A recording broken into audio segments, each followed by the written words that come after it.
بسم اللہ الرحمن الرحیم۔ چوہے اور بلی۔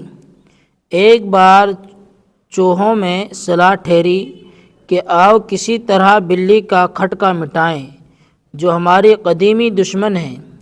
فوراً ایک بڑا جلسہ کیا گیا تاکہ سب چوہے جمع ہو کر اپنی قوم کی سلامتی کے لیے مناسب تدبیر سوچیں۔ ایک نوجوان چوہا بھری مجلس میں دو پاؤں پر کھڑا ہو کر بولا، صاحبو، اگر بلی کے ظلم اور شرارت سے بچنا چاہتے ہو تو اس سے بہتر کوئی تدبیر نہیں ہو سکتی کہ ایک گھنٹی بلی کی گردن میں باندھ دیں۔ جب وہ آئے گی تو ضرور گھنٹی بجے گی، اس کی آواز سے ہوشیار ہو کر ہم اپنے اپنے سوراخوں میں جا چھپیں گے اور دشمن کے حملے سے بچ جائیں گے۔